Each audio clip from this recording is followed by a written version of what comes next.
everybody. We're going to go ahead and get started. Everybody all situated? Okay, great. We'll have the mayor up here, and then we'll do, we'll do some questions afterwards, just down the line. Okay, you guys all set? Okay, great. One second. Whoa. Hello, hello, check. Check, check, check, check. This one is not registering.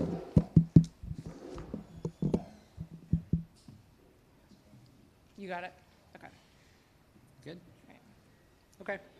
Afternoon, everyone. Thanks for coming out. Just wanted to share a little bit of information based on the big news of the last 24 hours, the federal government shutdown.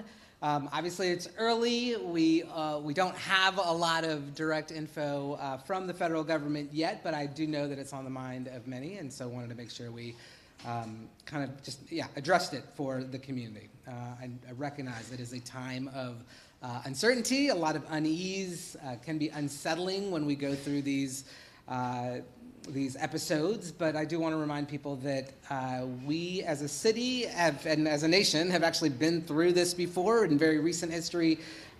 We've been through a couple of threatened shutdowns recently, but back in 2018, there actually was an impasse in Congress and lasted about 35 days. I was leading the health department at the time. We got a lot of direct federal funds and actually had to deal with that. So, I've been through this leading an agency. Obviously, our team here has been through that. And we just have had a recent drill on this. Even back in March, the budget negotiations went down to the wire and we narrowly avoided a shutdown. But it meant that the gears of the city were coming together to figure out what are the potential implications of federal funding. So I want to say that this is not new territory for us. The CAO and I have been communicating regularly about this, and he's pulled together his really talented team, budget, finance, intergovernmental affairs, all of our DCAOs that are really assessing the impacts on city government right now.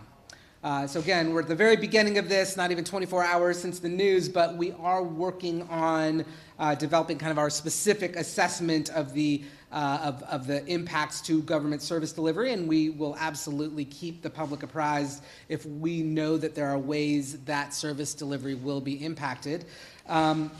We do know historically that when this lasts just a few days, we're able to cover that. But if it goes on for longer, at some point we have to be more reliant on our state partners to give us some direction and to help float some of the federal funds with state dollars. And we'll cross that bridge when we come to it. I do also want to just say that if this does go on for an extended period of time, we recognize that it has real impacts on real people's lives. And what's happening right now around these negotiations in Washington is deeply concerning because at the crux of this impasse is the ability of hundreds of thousands of Virginians to have access to life-saving health care. And we think, we've done estimates previously that if, these Medicaid cuts were to go through, in our congressional district alone, over 30,000 people would lose access to their health insurance. So the stakes are high. They've absolutely got to get this right, and I hope they do so as quickly as possible. Our role here is making sure that we are keeping our lines of communication open with our federal representatives and then working closely with our state government for guidance if this becomes a protracted shutdown. And in the near term, we will do everything we can to make sure that services and programs are not impacted. And I'll just say, this uncertainty that we're experiencing right now in this moment with the federal government and with federal funding is one of many reasons that I am concerned about the current proposal to lower the tax rate and reduce the city's revenues by $17 million a year. I think what is happening right now with the federal shutdown, again, is just an example of why we need to preserve some flexibility in this time of uncertainty. Because we know that we've got to protect our core services. We know that we have deferred maintenance, investments in infrastructure, and that we want to continue investing in customer service and making sure that the residents of the city get what they need when they need it from the city government. We know that we need more schools, more services, better customer service, and so this is not the time to reduce our revenues by $17 million a year. That said, I do think we need to be thoughtfully maneuvering our budget to really focus on providing relief to those who need it most, and particularly as it relates to the continued rising housing costs that residents of Richmond are experiencing that is primarily driven by the fact that we don't have enough housing stock to meet the growing number of people who want to live in this amazing city. And so that gets me to my next topic, which is the code refresh. I want to thank the thousands of residents that have engaged in the code refresh process over the last year, the opportunity to have voices be heard, to weigh in on the proposed zoning code update. We've had just hundreds and hundreds of comments on the maps, on the rules, so many emails that need to be worked through. It has been really a robust response. And that first round of the code refresh wrapped up on September 28th. And so now the planning team has to work through all of that input and feedback, and they will take the next few months, and before the end of the year, we will have a second draft of the proposed zoning code that will go back out to the public for another round of public input. I want to say a little bit about why we're doing a code refresh, what the reason is behind this. You know, we have not updated our zoning code since 1976. And so there is a need, especially as we completed our master plan, Richmond 300, several years ago, and looked at the population growth we're seeing and know that we have to plan for sustained growth in our city. And so part of the reason for the code refresh is to bring our zoning code into alignment with the growth that is happening and will continue to happen over the next few years. But a part of it, and I'm probably the more compelling reason for me, is really around this crisis of housing affordability. We know that our folks in Richmond have experienced significant increases in housing costs since 2017. The median sales price for a home has gone up 89%. Rental rates have almost doubled in some cases, and so we know that we've got to use every tool we can to make housing more affordable for the people of Richmond. Now, we know that this is not a Richmond-specific issue. This is an issue that cities all over the country are facing. In fact, a couple weeks ago, I was on a Zoom call with Senator Elizabeth Warren, who is navigating some legislation through Congress right now, trying to address this housing crisis across the country. And the core issue is really around the availability of housing stock. And so this federal legislation, the ROAD Act as it's called, is designed to help support and incentivize local governments that are increasing their housing production and addressing that core supply-demand issue that is causing housing prices to go up everywhere. So at the heart of the code refresh is this need to create more homes for more people. And I've been very clear with residents of our community that part of what makes Richmond so attractive, so charming, is the character and the history of our neighborhoods, and that is absolutely something that we need to preserve as we grow as a city. But there are ways that we need to kind of find the middle ground of preserving that history, preserving the aesthetic of our communities, and also making sure that there's more housing stock available and ultimately cooling the real estate market. Richmond has been a top 5 real estate market in the country for the last couple of years. And we know from what other cities around the country have done that the more housing you produce, the more you keep up with that demand, the more you can protect against the astronomical housing cost growth that we have seen. All right, the last thing I want to talk about is vape shops. So, we have seen this proliferation of vape shops over the last few years. As a dad, a pediatrician, a public health doc, and certainly as mayor, I'm extremely concerned about this, and I know many of our residents are as well. We've had a lot of requests. What can we do? Can we ramp up enforcement? There's been some local legislation that City Council has passed in the past year to make it harder to open up new vape shops, but that doesn't address the growing problem we're having with our existing vape shops. If you talk to the police chief, you'll know that we are seeing seeing more and more illicit activity in vape shops across the city. We're seeing more drug activity. Folks who work at vape shops are feeling like they've got to arm themselves. We've had a number of assaults and robberies taking place in vape shops across the city. And then the marketing to kids, we know, is also extremely harmful. And so all the more reason for us to have a concerted, coordinated approach to enforcement. We have been doing this in partnership with the region in some cases, as some of these investigations have certainly bridged jurisdictional boundaries. But we really, between the police department, our code enforcement, our tax enforcement, we're really figuring out how do we bring these tools together to make sure that we are protecting our community against some of the harmful effects of these establishments. And so I just want to say that we're going to maintain this approach. We expect to see more activity around vape shops in the near future, and we'd really like help from the public in this regard. And so if there are shops that you're concerned about in your communities where you think that you've seen harmful things happening, whether marketing or drug activity, please let us know. Call our non-emergency police line at 646-5100, and that'll help us target some of our investigative activities. All right, we'll open it up for questions. All right, guys, questions? I know Yeah. one of the possibilities we were talking about with the shutdown and everything is next week people could be losing WIC, that might impact a lot of constituents here. Are you guys going to be doing anything for people that could be impacted, or what's kind of the plan here in Richmond? Yeah, the question is, sometimes with the federal shutdown, you're concerned about federal funding streams like WIC. Is there anything that we're doing? So, right now we're just maintaining communication with the State Department of Social Services that administers WIC. WIC is 100% federally funded, and so, again, depending on how long this lasts, we'll have to look to the state to know how much money has already been drawn down and how much of a reserve there is to continue WIC benefits.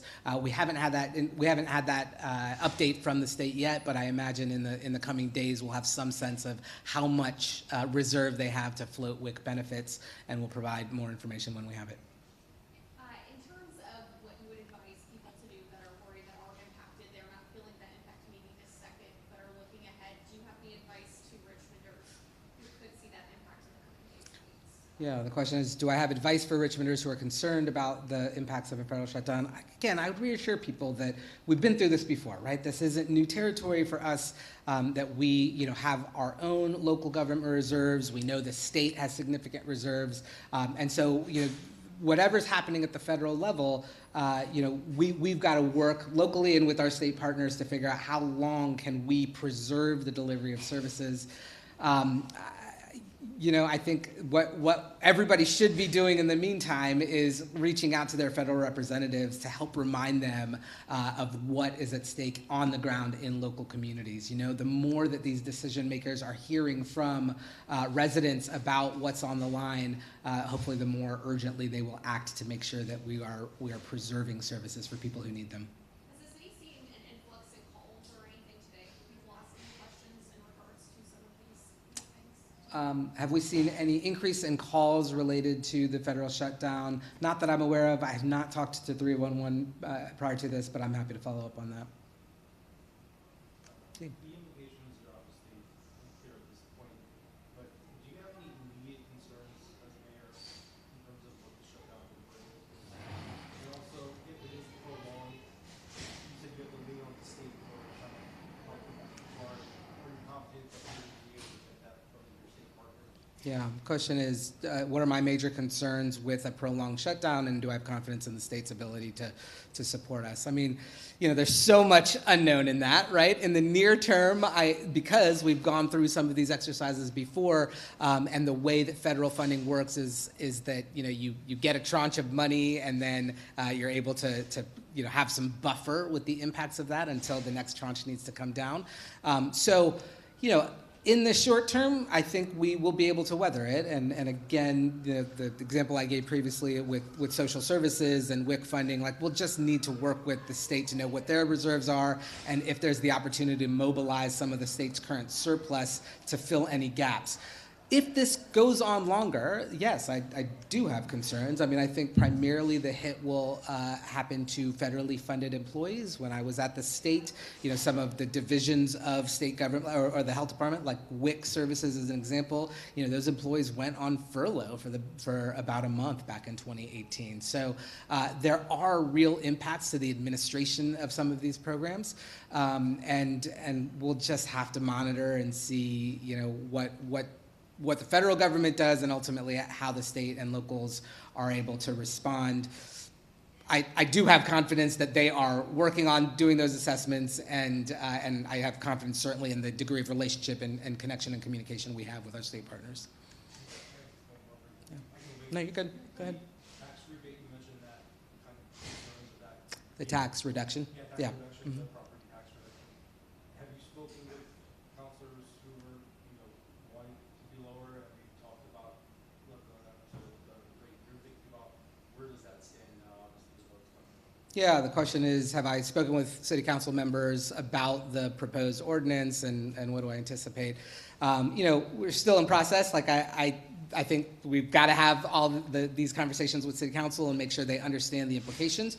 Some city council members have said, hey, I just need more information, which is totally the right thing, right? Like they need data to be able to make decisions about what are our revenue streams, what are our projected revenues. And so, we're committed to getting city councilors as much information as we can to help them make their decision. At the same time, we also need to help them understand what the implications of this are. And as I've said at council 2 weeks ago, that the timing is part of what concerns me about this, right? Federal uncertainty, knowing that we're heading into a year where we're freezing the tax assessments, and so we can't count on the potential increase in assessments that we might see otherwise until FY28. I would say that this is not the time for us to pull back on revenues, and we'll have opportunities to do that in the future. Not related to anything we've been talking great. about, sorry. I think it was a few weeks ago at council that they voted to activate the civilian review board for police, and I saw on the city calendar there's some trainings that are scheduled, I think, for like this week and next week. Do you have an update on the latest with that? Yeah, questions about civilian review board. This has been in the works for years, and so I'm glad that we've finally been able to get things moving there. Police chief has been very involved in understanding what the role of the civilian review board is, and has been very supportive of their efforts. I don't have a lot of details about like timeline or what the next steps are. I think there's going to need to be some runway for them getting trained and really understanding the role that the civilian review board will play and how they interact with law enforcement, and I'm sure that'll work itself out over the coming months. Yeah.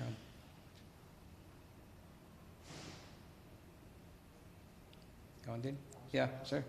The vape shop stuff, do you feel any kind of changes at the state side in terms of legalization, opening up a legal market? Do you feel like that could rectify or resolve some of these issues that we're seeing?